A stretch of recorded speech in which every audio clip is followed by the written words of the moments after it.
How is imagination of a Gyani different from imagination of an ordinary person?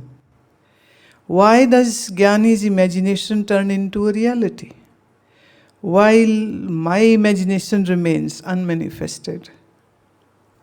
If I keep its thought in its incipient form, like a seed without sprouting, is this removing of modifications of mind?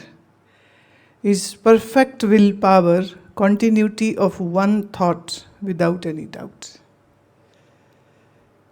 Right? Okay. Number one, Gyani's imagination is non-existent. That is the difference in between a Gyani and Agyani. Agyani means not realized. For Gyani, things are very clear, crystal clear. And the clarity is this, that other than the absolute existence, nothing else exists. Hence, the Gyani is never in mode of imagining things to and then wait for its manifestation in reality to happen one day. Gyani is desireless. Hence there is no desire. Because there is no desire, so there is no need to create a planning to execute that particular desire.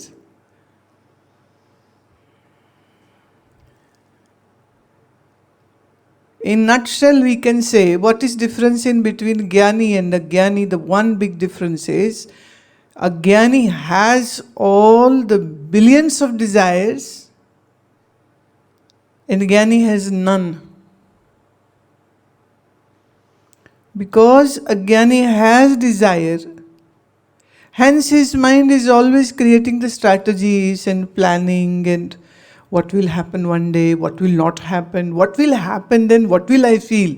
So there is a hypothetical, high imagination happening around the fructification of the desires which he or she is creating in the mind.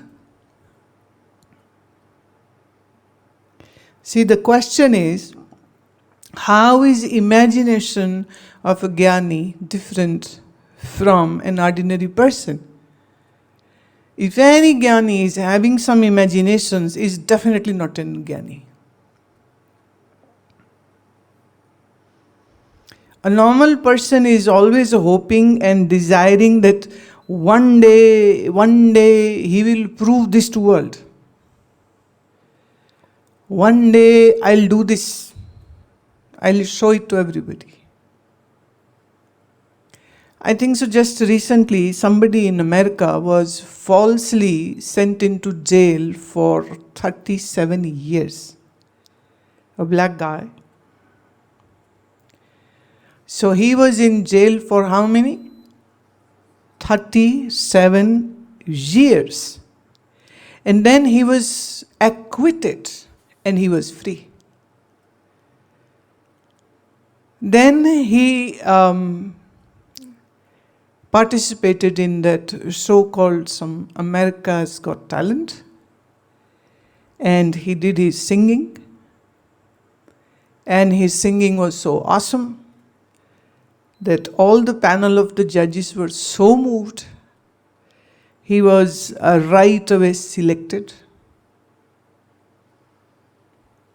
And the tagline in the news was, he has proved to world. He has proved to world. So this is something which is very deeply engraved in minds of all the people, that they have to prove something. They are hoping to receive a medal and appreciation and applaud, standing ovations, and then declarations coming in the newspapers, in front page, with the face of that person. Oh, now he has arrived. If your face is published, printed, say on the Times magazine cover page, just assume in your imaginations, that will be considered as, this person has attained something now. Shown to world who I am. Businessmen, politicians, NGO people, everybody is hoping that one day they get this kind of stage where they are honored and appreciated. So every country has their, honoring systems. They have award systems, high civil awards. Like in our country, we have Bharat Ratna, the top. Then comes the Padma Vibhushan, Padma Shri. And I think so, just last year, it was maybe first time ever that the government was giving this highest civilian award to, 80 plus women for planting trees. And that poor lady had no understanding that where is she being taken to, and that central hall of the President House where she was brought, and she was not even wearing a sandal or a chappal. And she just walked in and she's, flabbergasted seeing all these people. And actually she ended up giving a pat to the president on his head. That picture went viral. That's another thing. Everybody wants to have some, viral news credited to them. So these kind of awards is something which is ego buttressing and elevating the person's self-esteem. So in every country, the citizens are craving for this kind of applause.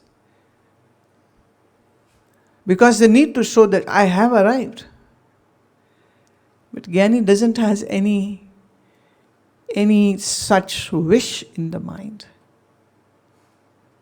So when people are breaking one another's neck to come at the finishing point and be awarded for being the best, this stupidity goes on even in the schools.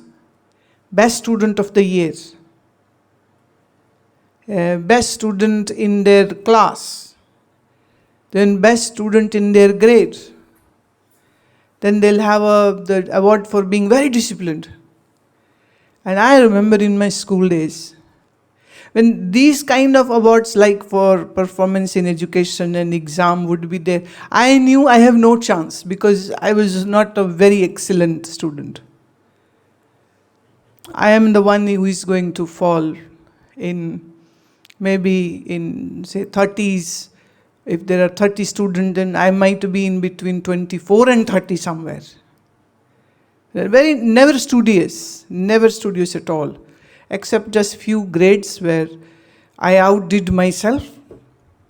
So every year when this assembly will be called and the students' names will, so I am least interested because I know not in studies, not in sports. But then my only hope sometimes used to be best dressed. I never got that. Best behaved. Never got that. And I would wonder, those who would get it, I would give them that dirty look. How come you are receiving? What did good you do? So I can from my own experience say this, that no school should have this kind of stupidity and politics, which is giving ego boosting to few students, and the rest students are feeling that they are an under average person. But that's what society does to you. Pats your back, and the rest part of the herd is now competing so that their backs are also patted by somebody. So such imaginations are happening in an Agyani's mind, not in a Gyani's mind. And in my school time, I was definitely an Agyani. So I was hoping and craving, and I know it, that how it feels when you don't get it. But a child doesn't has a very, long holding memories. So maybe by evening, it's all forgotten. It's all forgotten. So I would say Gyani is such a child in his mind who has forgotten all imaginations. So there aren't any goals to be achieved. There aren't any objectives to achieve. There aren't any things where he can, like a Tarzan, beat his chest and say, "Oh, this is superpower speaking now." Gyani doesn't have this nonsense. I know of many sadhus whom I know personally. Good Lord, it's a harsh thing to say, but from my first-hand experience, I have seen that they are a victim of their own desires. The desires formatting has changed, but the desires are still there. At one time, it used to be who is bigger enunciate. Now it is who has bigger ashram. But the person who has a desire is surely not a Gyani. So now you ask that if I keep each thought in its incipient form, like a seed without sprouting, is this removing of modifications of mind? Definitely not. Because if seed is there, in its incipient form, the seed will surely sprout. So when the seed will sprout, it is going to become a tree. And then tree will have millions of more seeds. If you just look around this ashram, like just now when you'll go back, on your left you find a tangerine tree. When I planted it, it was just a small sapling. Then it grew, it had maybe few hundred fruits in its third year. So we plucked them all, but they are too savory, so you can't just eat it like this. So squash was made, and somebody made a jam, jelly. Britishers call it jelly, not jam. And some just were left unused. But next year again we have more. Like if first year we had 300, next year maybe it was 400. But then every year, because we are having this yield, so some of the seeds which were thrown in the garbage were eaten by the birds. And the birds pooped wherever they like. In a free country, poop anywhere. So some of the seed in the poop went into the soil, hence a new tree comes up. So you sow seed of one thought, and that develops into a tree, and then that tree will have many thousand more desires into it.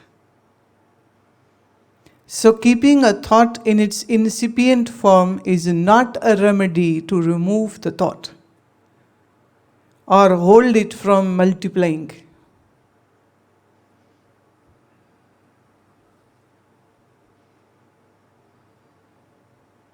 There's an altogether different approach for this. This is not the approach.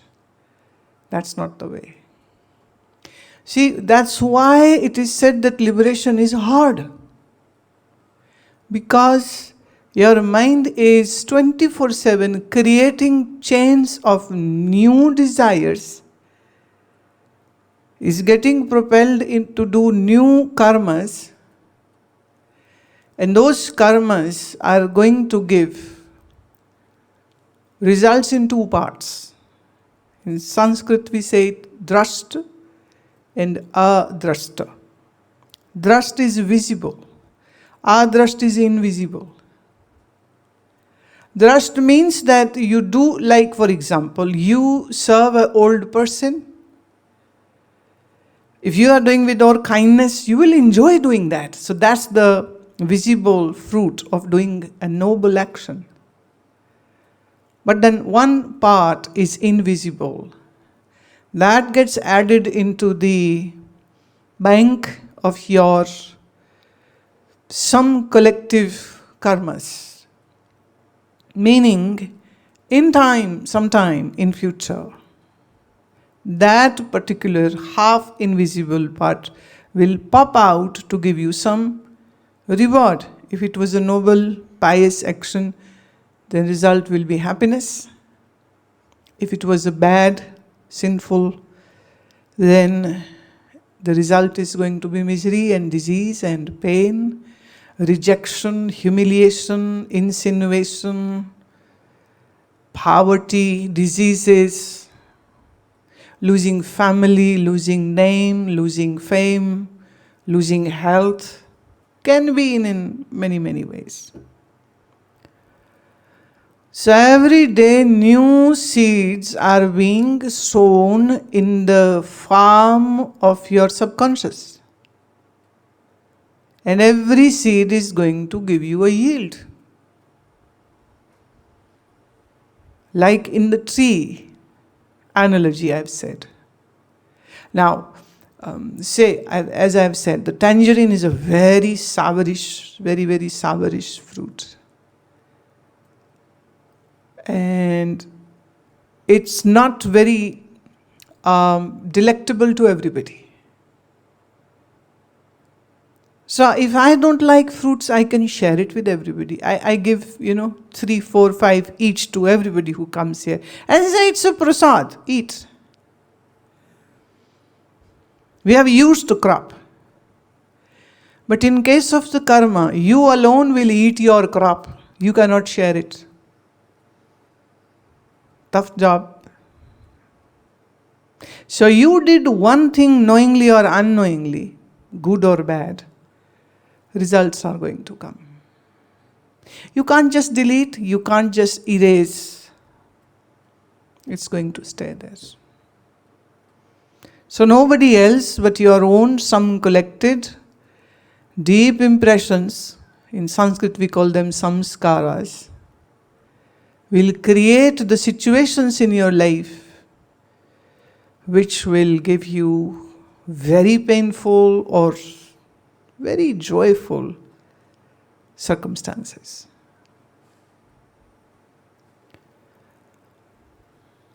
Another part of your question is perfect willpower continuity of one thought without any doubt? We can say yes.